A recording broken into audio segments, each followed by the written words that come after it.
तो प्यारे बच्चों, मैं Subhash Vishwakarma at the root maths वाला में आपका स्वागत करता हूं। आज हम पढ़ेंगे question number 3। Find the LCM and HCF of the following integers by applying the prime factorisation method. इसके पहले वाले वीडियो में भी हमने एलसीएम और एचसीएफ को डिवीजन मेथड और प्राइम फैक्टराइजेशन मेथड्स दोनों से सॉल्व करना सीखा था। आज हम उसी प्राइम फैक्टराइजेशन मेथड को फिर से सॉल्व करने वाले हैं। जैसे हमारा पहला क्वेश्चन है 12, 15 और 21 का हमें एलसीएम एचसीएफ निकालना है।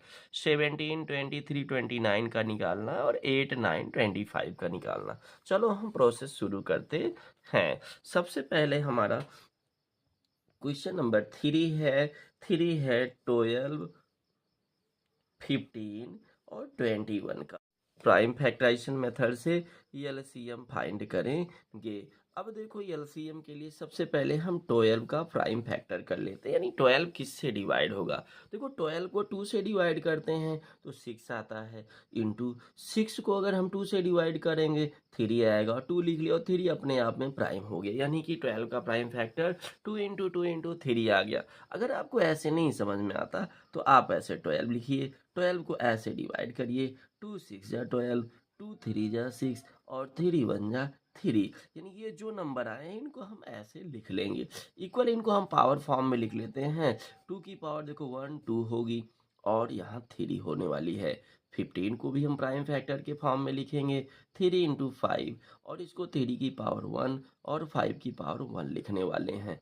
21 देखो क्या होता है, 3 से बन जा 21 होता है, यानी कि 3 की पावर भी 1 और 7 की पावर भी 1 होने वाली है। इतनी बात आप लोगों को समझ में आ गई होगी। अब देखो एलसीएम इक्वल, देखो एलसीएम के लिए हमें सभी प्राइम नंबर को सेलेक्ट करना है। देखो इसमें कौन कौन से प्राइम नंबर आए हैं, 2 आया है, 3 आया है, 5 आया, 7, तो यहाँ 2 लिखेंगे। और 2 की सबसे मैक्सिमम पावर वैल्यू ये ध्यान देना है, तो 2 1 ही टाइम है और उसकी मैक्सिमम पावर वैल्यू 2 ही होगी, 2 लिख लिए। और 3 को यूज करेंगे, 3 की मैक्सिमम पावर वैल्यू देखो, 3 की मैक्सिमम पावर वैल्यू 1 ही आ रही है तो 3 की पावर 1 लिख लेते हैं। 5 की मैक्सिमम पावर वैल्यू यानी सबसे बड़ी पावर वैल्यू 1 ही है, इसको लिख लिए। और 7 की पावर भी 1 लिख लिए। अब इंटू करा लेंगे, 2 2 जा 4 हो जाएगा, इंटू 3 5 जा 15 इंटू 7, 15 4 जा हमारा 60 होता है, इंटू 7, 7 0 जा 0, 7 6 जा 42, यानी कि 420 आ गया। और रही बात एचसीएफ के लिए, एचसीएफ को हम कैसे देखते हैं, एचसीएफ निकालने के लिए इन्हीं प्राइम नंबर्स में हम उस टर्म को यूज करेंगे, उस प्राइम नंबर को सेलेक्ट करेंगे जो रिपीट हुआ है, जो सभी प्राइम फैक्टर्स में है। अब ध्यान से देखा जाए तो सभी में आने वाला प्राइम नंबर 3 है, और 3 की जो मिनिमम पावर वैल्यू होगी, सबसे कम 3 की कम पावर वैल्यू, यहाँ भी 1 यहाँ भी 1 यहाँ भी 1, तो 3 की सबसे पावर छोटी पावर 1 ही होने वाली है, यानी कि इनका जो एचसीएफ निकल कर आने वाला है वो 3 होने वाला है। ये हमारा क्वेश्चन नंबर फर्स्ट हो जाता है। अब 3 का ये फर्स्ट हो गया। अब 3 के हम सेकेंड पार्ट पर चलते हैं। 3 का सेकेंड पार्ट कहता है 17, 23 और 29। अब इनका हम देखो 17 का प्राइम फैक्टर कर लेते हैं, 17 इंटू 1, यानी कि इसको लिखेंगे 17 की पावर 1, और 23 को हम लिखेंगे 23 की पावर 1 इंटू 1, लिखें या ना लिखें। और 29 को भी हम क्या लिख लेंगे, इंटू 1 ही कर लेते हैं चलो। और 29 की पावर 1 इंटू 1 लिखेंगे।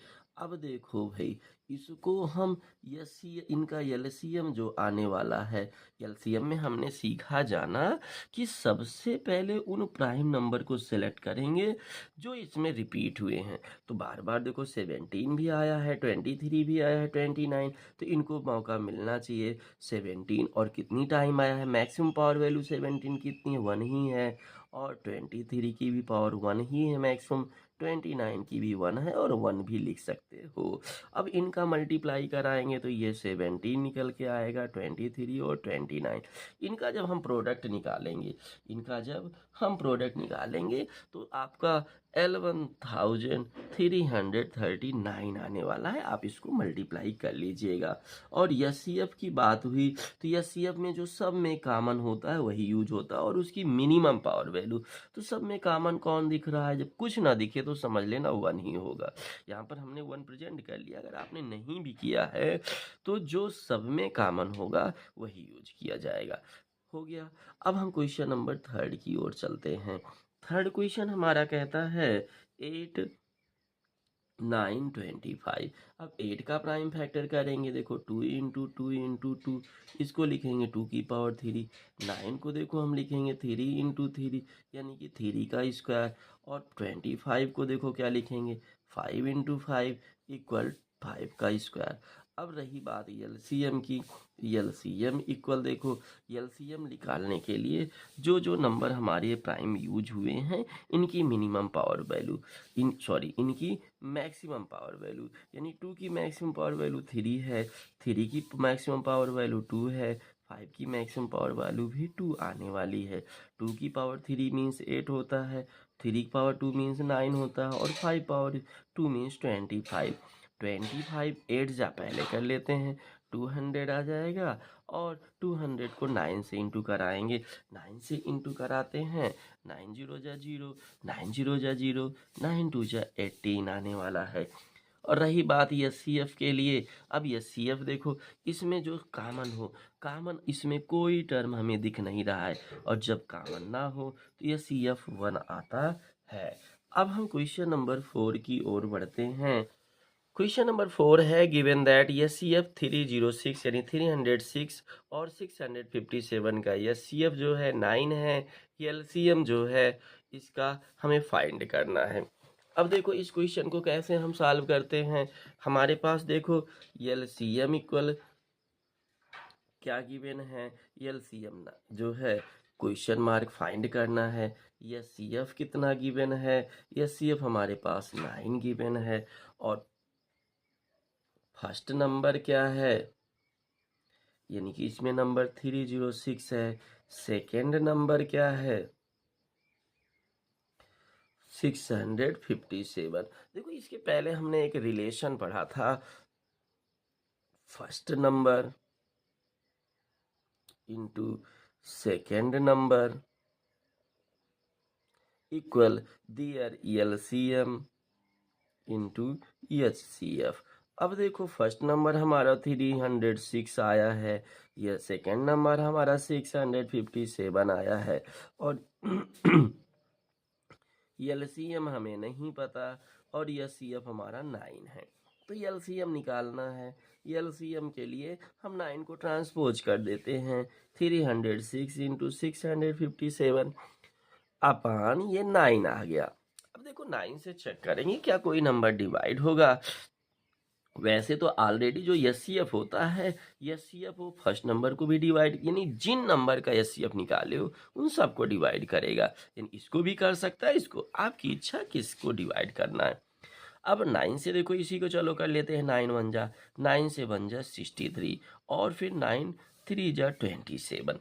अब हमारा निकल के आया 73, यानी 306 को 73 से हम कर लेते हैं मल्टीप्लाई। क्या कर लेंगे मल्टीप्लाई। 306 को हमने 73 से इंटू किया, 306 को जब हमने 73 से इंटू करेंगे तो हमारा निकल के आने वाला है 22,338। आप इस मल्टीप्लाई को स्वयं कर लीजिएगा। क्वेश्चन नंबर 5 कह रहा है कि check whether 6 power n can end with the digit 0 for any natural number. कह रहा है 6 पावर n क्या किसी नेचुरल नंबर के लिए 0 पर कभी इंड होगा कि नहीं। यानी n इक्वल कह रहा है 1, नेचुरल नंबर कह रहा है 1 2 3 4 डॉट डॉट। आप चाहो तो 6 पावर 1 एक बार यूज कर लो 6 आएगा, 6 पावर 2 यूज कर लो 6 इंटू 6 36, और 6 पावर 3 यूज करोगे 6 इंटू 6 इंटू 6 इक्वल 216। अब देखो इंडिंग डिजिट यानी लास्ट डिजिट क्या 0 आ रही है नहीं आ रही है, तो आप लिख सकते हैं 6 power n never end with 0। दूसरा मेथड आपके पास है 6 पावर n। 6 पावर n को आप लिख सकते हो 2 इंटू 3 होल पावर n, और 6 पावर n को आप 2 इंटू 3 होल पावर n लिख सकते हो। तो यहाँ से 2 की पावर n निकला और 3 की पावर n निकला। हमने जो है एक फैक्ट सीखा है कि लास्ट डिजिट 0 आने के लिए 2 की पावर भी n होनी चाहिए और 5 की पावर भी n होनी चाहिए। यहाँ पर 2 की पावर n है लेकिन 3 की पावर n दे दिया है, 5 की पावर n है, तो यहाँ लिख देंगे हियर 5 पावर, यानी कि 5 power n is not present, so 6 power n never end with 0, यानी कि 6 पावर n कभी भी 0 पर समाप्त नहीं होगा। अब क्वेश्चन नंबर 6 हमारा क्या कहता है? 6 कहता है एक्सप्लेन करना है 7 इंटू L1 इंटू 13 प्लस 13, और जो है and 7 into 6 into 5 into 4 into 3 into 2 into 1 plus 5, ये हमें कंपोजिट नंबर प्रूव करने हैं। तो पहले पार्ट की ओर चलते हैं। देखो 7 इंटू 30 L1 इंटू 13 प्लस 13 है। यहाँ पर हमारे पास दो टर्म है, इन टर्म्स में ध्यान से हम फॉलो करें तो 13 हमारा कॉमन होने वाला है। 13 जब हमने कॉमन ले लिया तो यहाँ पर 7 इंटू L1 आया और प्लस ये 1 आया। अब इक्वल 13 इंटू, इसको इंटू कराएंगे 77 प्लस 1 कर लेते हैं तो ये 13 इंटू 78, और हमने यहाँ लिखेंगे कंपोजिट नंबर। प्रूव हो गया। कैसे हुआ? क्योंकि कंपोजिट नंबर कहता है कि more than two factors, more than two factors. अब यहाँ देखो 13 के भी दो फैक्टर निकल के आने वाले हैं, एक 1 और 13। 78 हमारा 2 से भी डिवाइड होने वाला है, जो है 3 से भी होने वाला है, और बहुत सारे नंबर के साथ साथ 78। अब देखो पूरे के फैक्टर हमारे 2 से ग्रेटर हो गए, यानी कि ये प्राइम नंबर नहीं है, कंपोजिट हो गया। सिमिलरली इसी तरह 7 into 6 into 5 into 4 into 3 into 2 into 1 plus 5 के लिए भी यूज करेंगे। देखो यहाँ पर हमारे दो टर्म्स हैं, एक ये है दूसरा ये है, दोनों में ध्यान से देखें तो 5 हमारा कॉमन हो रहा है, यानी 5 into 7 into 6 into 4 into 3 into 2 into 1 plus 1। यहाँ लिखेंगे हियर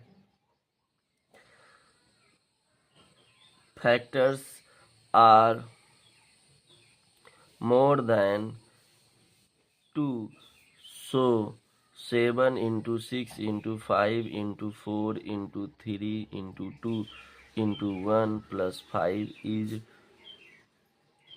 कंपोजिट नंबर। इतनी बात समझ में आई। अब हम एक लास्ट क्वेश्चन की ओर चलते हैं। क्वेश्चन नंबर 7 क्या कहता है? देयर इज ए सर्कुलर पथ अराउंड ए स्पॉट फील्ड, एक सर्कुलर पथ है जिसमें यहाँ से एक स्टार्टिंग पॉइंट है। सोनिया जो है ऐसे मूव कर रही है, सोनिया को टाइम लगने वाला है 18 मिनट, और रवि हैं, रवि जी भी इधर को ही जा रहे हैं, इनको 12 मिनट लग रहा है। अब ये कह रहे हैं कि ये दोनों घूमकर इसी पॉइंट पर कितनी देर बाद लौटेंगे। ऐसे क्वेश्चन को सॉल्व करने के लिए हम एलसीएम फाइंड करते हैं। जब ऐसी बात की जाए कि दोनों का वो मिनिमम टाइम क्या होगा जब दोनों एक साथ स्टार्टिंग पॉइंट पर कनेक्ट होंगे, तो आप एलसीएम ऑफ 12 एंड 18 फाइंड कर लो।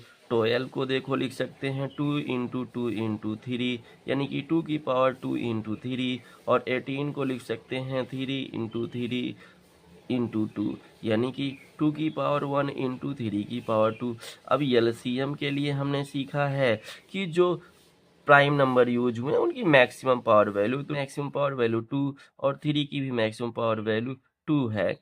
2 की मैक्सिमम पावर वैल्यू मीन्स 4 होता है, 3 मैक्स यानी स्क्वायर मीन्स 9 होता है, और 9 4 जा 36, यानी कि after 36 minute they meet at the starting point. आपको ये सेशन कैसा लगा? इसके लिए आप लाइक कमेंट सब्सक्राइब जरूर करिए। धन्यवाद।